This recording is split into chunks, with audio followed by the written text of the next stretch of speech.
Ganyu is an insanely strong unit, and it's no surprise that Ganyu is going to be coming back very soon off of many speculations. And if you want to pick her up, just know she is very much the most broken DPS in the game, and yes, better than Hu Tao 2 if you don't know already. Now, as you saw, I was using reverse melt Ganyu, and the results were amazing. Ganyu is just simply that strong.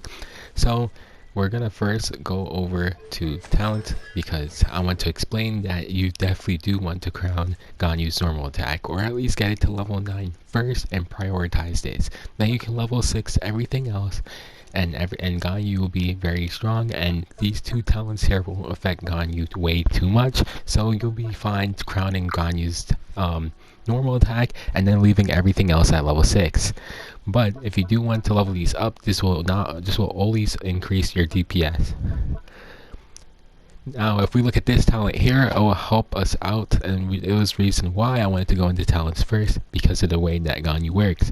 Ganyu's charge attack will increase her crit rate by 20%. That means that it can leave some leeway for your artifacts and weapons, because you're going to be gaining crit rate for doing charge attacks, or the level 2 charge attack to be specific, but you're going to be getting crit rate for this, which can means you have a lot more leeway for your artifacts, which is the reason why I wanted to do this first. And her other talent, which is also very, very good, is those inside the Celestial Shower. Her ult will gain 20% cryo damage bonus. Very important for your rotations and to make sure Ganyu gets the most out of her DPS. Now, I'm going to try and put something up on the screen, because I wasn't very happy with how I was doing it before, so I'm just going to do it the same way I did my Ito video. So hopefully if I put up on screen, number 1, I would put Predator Bow, but I'm not going to put it on the list because of the fact that it's not very accessible for everyone. And by accessible, I mean it's only available on PS4, and if you did manage to connect it, the passive is only going to work on PS4. But if you are playing on a console, then I would definitely recommend Predator Bow as number 1 slot. But other than that, Prototype Crescent will be number 1. Number 2, I would probably put Viridescent Hunt, and number 3, maybe Stringless. But honestly, Prototype Crescent is very accessible early game, so I really wouldn't pick any other option over it. It's a really good option for free to play, and once again, it's very accessible from early game, so there shouldn't be any reason you shouldn't be able to get it other than the fact that you don't have a prototype for it. But if you've been saving up for Ganyu for a long time, I'm assuming you have at least one prototype saved for the Ganyu. Now, for support weapons, Stringless would be number 1. Number 2, I would definitely go for Moon's Moon. Moon's Moon is very, very good, and we've seen this before in other people's videos. Unfortunately, I don't have one up, and mine's not leveled up, but Moon's Moon is definitely a very good option, so I'll put that in the number 2 spot. If you do have Windbloom Ode, I don't really favor this weapon a lot, but the EM is really good, so if you do have it, I guess you can use it. Favonius Bow is always a good option for energy recharge and the burst spam, but Ganyu's burst is pretty much really easy to get back up, and you really wouldn't have an issue getting it back up. But if you do use this weapon, just know you're going to have 100% uptime on her burst. For artifact sets, there's two main sets that is down to speculation for her, and that would be Wanderer's Trope and Blizzard Strayer. To keep this very short, Blizzard Strayer would be better in terms of getting more crit rate, so if you have crit rate problems, Blizzard Strayer would solve that issue.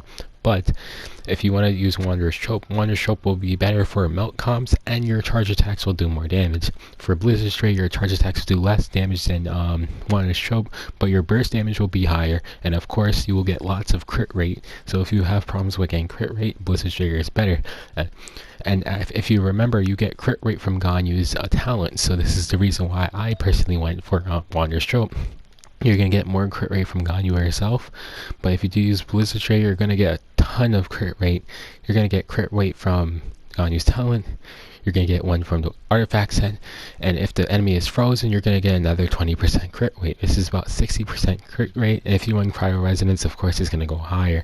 So the amount of crit rate you're getting from running Blizzard Strayer is kind of absurd, and in my opinion, unless you just really have a bunch of copium artifacts for Blizzard Strayer, I don't see a point in going for Blizzard Strayer over Wanderer's Trope, which Wanderer's Trope gives a better benefit for giving EM, which means more damage from doing reactions, as in melt comps, and of course the 35% charge attack bonus gives more damage on the charge attack.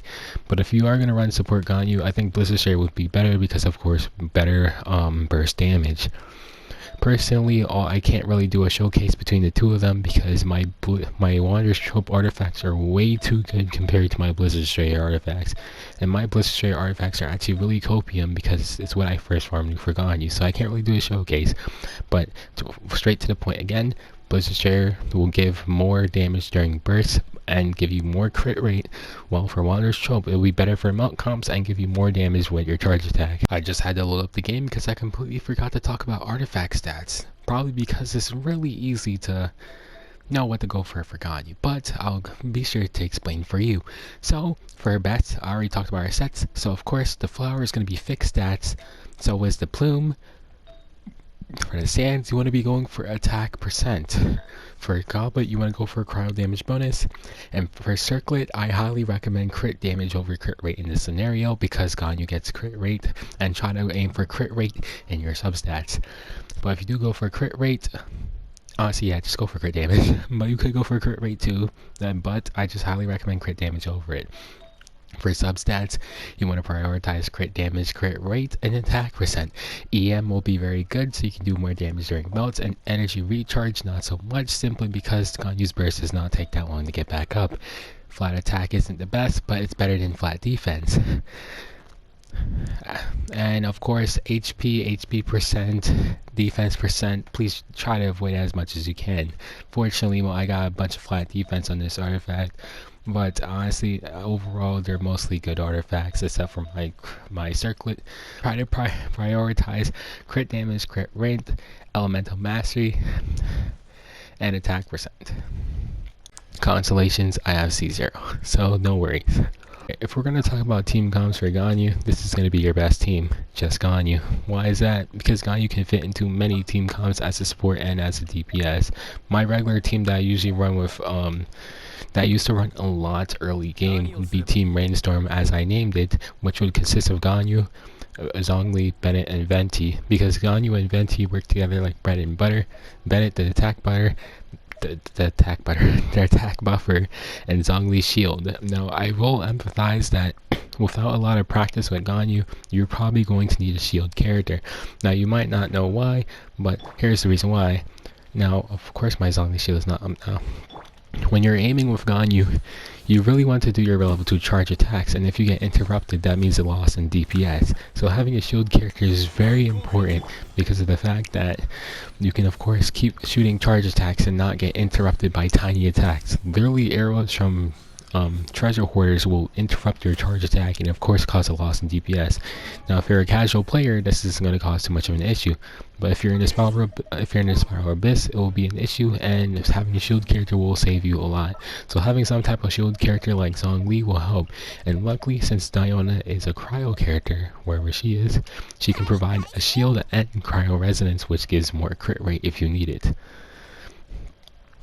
So Diona will be one of her best teams. Now, if you do know the Morgana team comp, which consists of Mona, Diona, and I think an emo character like Venti or Kazuha, that is another amazing team comp for a permafreeze comp. And of course, once again, consists of Diona, a shield character, so you don't get interrupted, and it gives the cryo resonance for crit rate. Now, Ganyu fits into a lot of teams, so it really doesn't. You're gonna really have a easy time making teams for her. But if you do want to make a melt comp, Zhongling is gonna be her best teammate as of right now in the patch. So if you do have a Zhongling, you can easily run a melt comp of Ganyu. And as for other teammates, Bennett, of course, for the attack buff, and possibly a shield character once again. So you can run Diona. Diona is probably one of her best teammates because of the fact that she is cryo, so she can activate cryo resonance, and of course she can give a shield for your team. So if you do want to run a melt comp, Zhongling is going to be Ganyu's best teammate. If you want to run Diona with her, it will be perfect for cryo resonance. Bennett is of course an amazing character. If you already have Zhongli, so you can replace Diona with Zhongli and still get amazing results too. So overall, Ganyu is an amazing DPS. Ganyu is, once again, no surprise, is going to come up very, very soon. I hope everybody wins their 50-50s, unlike me, who lose every single one of them and still has yet to win on Eula right now. But hopefully you have a better wishing session than I do and get your Ganyu. See ya.